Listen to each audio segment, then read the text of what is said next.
네, 강프로입니다. 자, DI 보겠습니다. 자, DI 오늘 2.4% 하락해서 끝났습니다. 자, 지금 약간 좀 걱정되시는 분들이 있을 것 같아요. 고가 대비해서 하락폭이 상당히 크죠. 25,000원부터 16,000원까지 내렸고, 그리고 뭐 삼성전자도 지금 오늘 1% 정도 빠졌고요. 그리고 장중에는 한 2%를 넘나드는 하락세를 보이고 있고, 한미반도체도 상승폭을 지금 한 달째 멈추고 있죠. 그런 상황이 발생하면서 반도체 이 소형급들 종목군들 1조 이하, 그렇죠. 중소형급들 종목들까지도 조금 안 좋은 모습들을 보이고 있다 보니까 좀 걱정이 좀 되실 것 같은데, 자, 정확하게 제가 말씀드릴게요. 주식시장은요, 앞으로 좋아질 만한 내용을 가지고 주가가 올라갑니다. 자, 그러면 DI가 지금 올라왔었던 내용, 그쵸? 3월 그리고 4월 달에 올라왔었던 내용을 보면 이걸 보셔야 돼요. 왜 올랐는가? 그쵸? 왜 올랐는가를 보면 HBM 때문이 아니라 이걸로 인한 기대감 때문입니다. 이 둘의 차이는 엄청나게 커요. 그러면 이 기대감이 지금 없어졌는가? 이걸 보시면 돼요. 자, 그러면 지금 HBM을 납품하는 쪽에 있죠. 그게 어디예요? SK 하이닉스입니다. 하이닉스 오늘 어땠습니까? 2%또 올라갔습니다. 물론 실적 발표가 잘 나왔고 실적 발표 이후에 하락을 했는데, 이런 부분은 주가가 먼저 올라왔기 때문에, 그쵸? 어느 정도의 조정 구간을 만들어 준 거고, 하이닉스의 시세가 유지하는 한, 그쵸, 강세폭이 커진 HBM 중형급 종목들, 이런 종목군들은 시세가 끝난 게 아닙니다. 그러면 하이닉스가 어떤 상황에 왔을 때 상승을 멈출지 그 내용에 대한 이해가 필요하다는 겁니다. 자, 그건 실적이 전환되고 나서 2분기에서 3분기가 지난 이후입니다. 그쵸? 최소한 하이닉스의 실적이 연간 실적이요. 그쵸? 최소한 연간 전망치 아니면 3분기까지의 실적이 나왔을 때 사상 최고치의 실적을 넘을 수 있는 상황이 만들어졌을 때 주가는 떨어지기 시작할 겁니다. 근데 하이닉스의 상황을 보면 어떻습니까? 지금 이제 흑자 전환에 성공을 했어요. 그쵸? 2조 8천억. 계산하기 쉽게 3조를 잡았을 때 2021년도의 실적과 거의 비슷한 수준이 만들어집니다.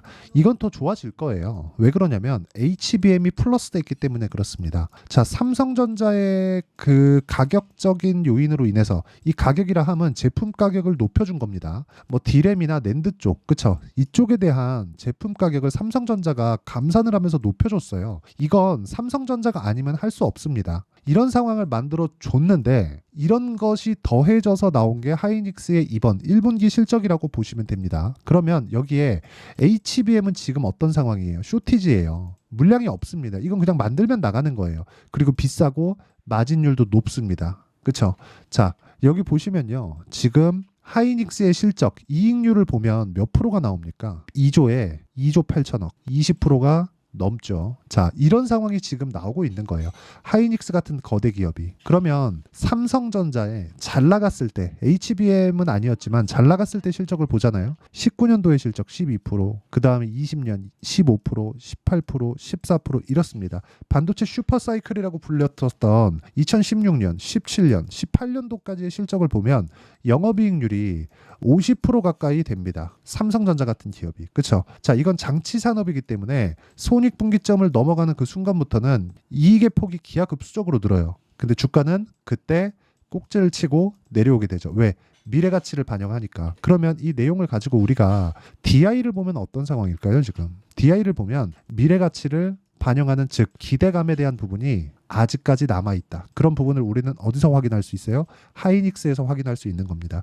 이 내용을 기준해서 우리가 DI의 가격을 잡는 게 중요한 거예요. 그리고 무엇보다 중요하게 보셔야 되는 건 DI 같은 경우에는요, HBM 장비를 아직 납품하지 않았습니다. 이게 나쁜 게 아니라는 거예요. 하이닉스 같은 경우에 뭐라 그랬습니까? 실적이 정말 폭발적인 증가세가 나오기 시작하면 그때는 주가가 꼭지치고 내려올 수 있다고 제가 이야기를 드렸죠. 근데 하이닉스 이제 실적 전환이 나왔어요. 그러면 DI 같은 경우에는 어떨까요? 장비 납품을 시작했다는 내용이 나오잖아요. 그러면 DI는 꼭지치고 나오는 겁니다. 근데 DI에 대한 부분은 지금 HBM 장비에 대한 기대감만 가지고 있는 거예요. 그렇기 때문에 기대감으로 인해서 주가는 올라갔고, 그 올라간 폭이 여기 2월 달부터 시작해서 대략 한 6,000원, 7,000원 정도부터 25,000원까지 4배 정도의 상승이 나왔다는 거죠. 근데 그만큼 실적의 증가가 있었나요? 없었습니다. 그렇기 때문에 실적의 증가보다 여기 가격의 증가가 빠른 것에 대한 가격 부담 요인을 해소하는 차원에서의 하락이다. 그런데 이게 어디까지 빠질 수 있을까? 앞으로 추가적으로 빠질 수 있으니까 지금 매도할까? 그 내용에 대한 부분이 아닌 거예요. 자,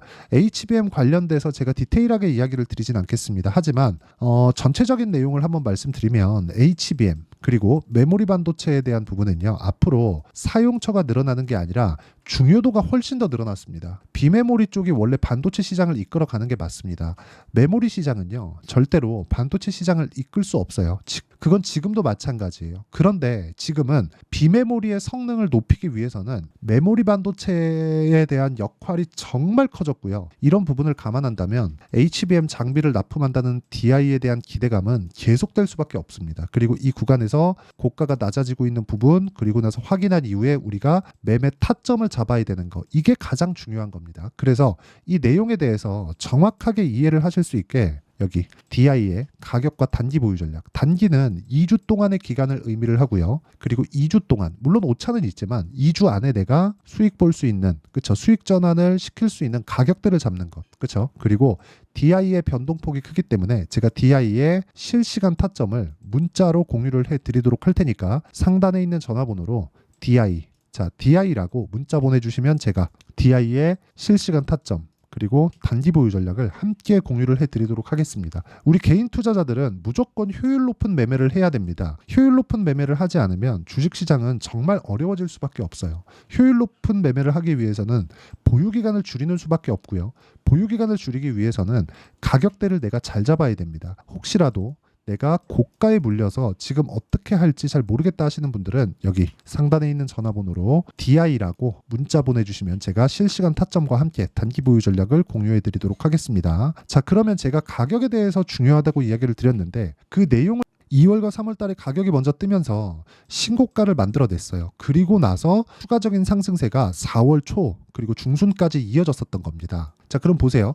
여기서 주가는 4배에서 5배 정도의 상승폭이 나왔는데 실적은 그만큼 좋아지진 않았기 때문에 주가가 빠진 거잖아요. 그럼 여기서 봐야 되는 게 아까 전에 말씀드렸었던 기대감이 소멸됐는가. 그 기대감에 대한 소멸은 대형주로 보는 겁니다. 그렇죠? 근데 하이닉스 빠져요? 안 빠지잖아요. 물론 고가 회복을 아직은 못하고 있습니다. 그런데 여기 보시면요. 삼성전자의 가격대가 아직까지 그쵸? 그렇게 좋은 편은 아닌데도 불구하고 하이닉스는 강세를 보이고 있는 것. 이건 HBM에 대한 기대감이 시장 기대감이 그만큼 커지고 있다는 거고 이 내용에 대한 부분을 딱 적용시키면 가격이 먼저 반영하는 정확한 주가의 움직임을 만들어내고 있고 지금은 그쵸? 이미 고가부터 충분한 하락이 나왔기 때문에 매도해야 될 때가 아니다. 그래서 중요한 게 타점을 얼마에 잡아야 되는지 그게 중요하고 그 내용에 대한 부분을 여기 이 내용으로 제가 준비를 해서 온 겁니다. 그리고 실시간 타점까지 제가 무료로 공유를 해드리도록 할 테니까 상단에 있는 전화번호로 DI라고 문자 보내주시면 되고요. 자, 이렇게 타점을 이해했을 때 내가 어떤 매매를 할 수 있겠느냐 그건 정확하게 이해를 시켜드리겠습니다. 제가 실제 사례를 가지고 자 내용 보시면요. 자 다른 반도체 종목입니다. 자람 테크놀로지 어떻습니까? 올라가는 구간에서 매매를 했을 때 75% 며칠 걸렸죠? 하나, 둘, 셋, 3거래일 걸렸죠. 이런 상황에서 내가 꾸준하게 수익을 볼 수 있는 환경을 만들어 가야 되는 거예요. 하지만 우리는 모든 시세를 다 먹을 수는 없습니다. 자, DI에 대해서 말씀드리고 있으니까 DI. 자, DI도 보면 어떻습니까? 강세 보이는 구간, 신고가를 확인하고 나서 우리가 계속해서 타점을 잡았고 수익이 26%, 22%, 18% 이런 정도의 수익을 내고 있습니다. 저도 반등을 확인한 이후에 매수 관점으로 들어갈 거고요. 이 내용에 대한 부분, 즉 실시간 타점은 그렇죠?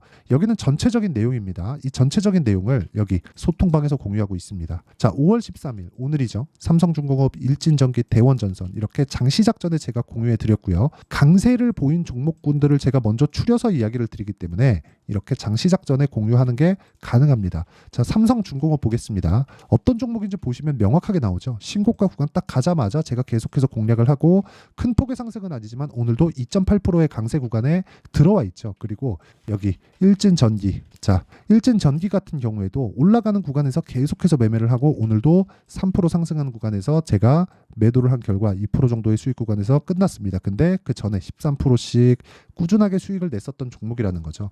전기 관련주들 여기 뭐 대원전선이나 일진전기 같은 경우에도 마찬가지죠. 그렇죠? 근데 재룡산업 같은 경우에도 어때요? 올라가는 구간에서 즉 신고가 구간에서 공략했을 때 내가 꾸준하게 수익을 볼 수 있는 상황을 만들어 간다는 겁니다. 그래서 기대감이 있는 종목을 공략을 하자. 기대감이 있는 종목을 공략해야지만 우리도 꾸준하게 수익을 볼 수 있다. 그리고 그런 내용에 대한 부분을 제가 장 시작 전에 여기 소통방에서 공유하고 있으니까 구독과 좋아요, 그렇죠? 구독과 좋아요 눌러주시면 무료 입장 가능하고요. 상단에 있는 전화번호로 구독 또는 10억이라고 문자 보내주시면 제가 소통방 입장 링크를 요 번호로요 제가 공유를 해드리도록 하겠습니다. 자, 내용 정리하면 그렇습니다. 주식시장은 미래가치를 반영한다. DI도 마찬가지였다는 거고요. 미래가치를 반영하는 과정에서 가격이 실적보다 빨라질 수밖에 없기 때문에 그 구간에서 우리가 꾸준하게 수익을 볼 수 있는 방법은 타점에 대한 이해가 필요하고요. 타점에 대한 이해를 했을 때 우리가 어느 정도의 수익을 낼 수 있는지 그 내용에 대한 부분을 제가 다 이해시켜 드리도록 할 테니까 영상 끝까지 시청하시고요. 모든 분들이 성공 투자하셨으면 참 좋겠습니다.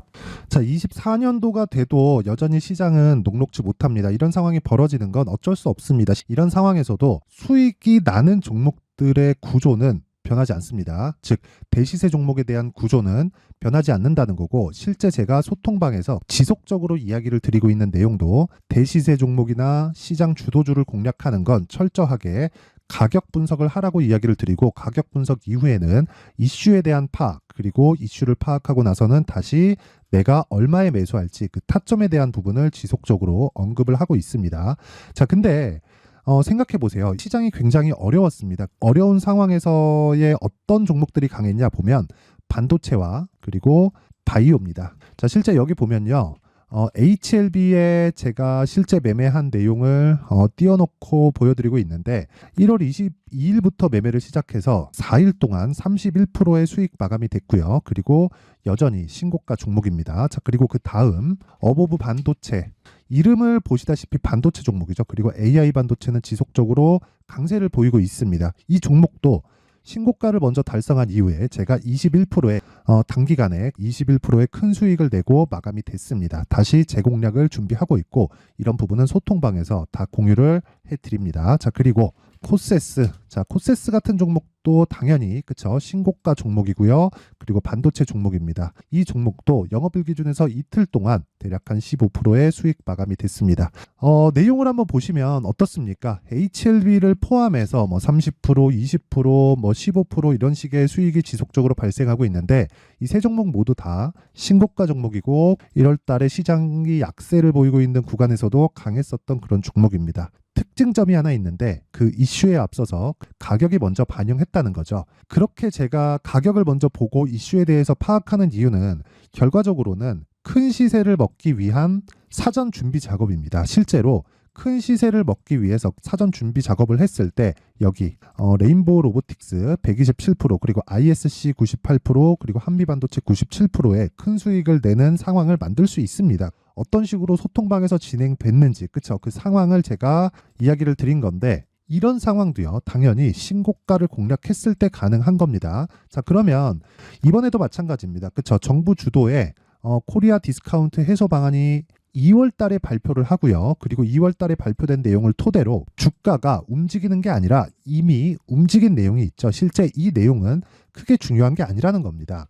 실제 움직인 내용을 보면, 자, 기아차입니다. 실제로 12월 달에 신고가를 만들어 놓고 정부에서 입김을 불어 넣으니까 순식간에 기아차를 포함해서 현대차 같은 거대 기업들의 주가가 2주도 채 되지 않아서 40% 정도의 큰 시세를 냅니다. 자, 그러면 우리는 어떤 종목을 봐야 될까요? 이슈를 파악해야 되는 것도 맞지만 철저하게 가격에 맞춰서 매매를 해야 되는 게 당연히 중요합니다. 정부가 주도하는 정책 방향이 있겠죠. 그 방향에 맞춰서 우리가 종목을 찾을 필요가 있다.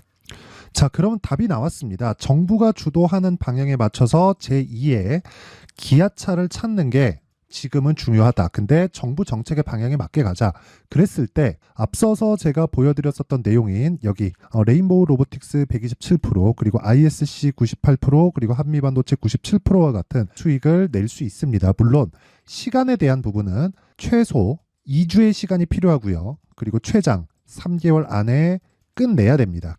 자, 기아차의 시세를 보셨던 것과 같이 2월 달에 정부 정책의 방향이 결정되고요. 바로 3월 달이면 시행입니다. 자, 그러면 우리는 거기에 맞춰서 당연히 종목을 찾아야 되고, 제가 제2의 기아차를 찾아놨습니다. 제가 아까 전에 소통방에서 이야기를 드렸었던 내용 다 공개를 해드렸는데, 그 내용처럼 종목만 받고 싶다 하시는 분들은요, 상단에 있는 제 전화번호로 대시세, 자, 대시세라고 문자를 보내주시면 정부 정책의 방향에 맞는 종목을 모든 분들에게 무료로 공개를 해드리도록 하겠습니다. 자, 제가 원하는 건 채널 성장이 목적입니다. 자, 그래서 구독과 좋아요 꼭 좀 부탁드리고요. 모든 분들이 정부 정책에 맞는 방향으로 매매를 이어가서 큰 수익 보셨으면 좋겠습니다.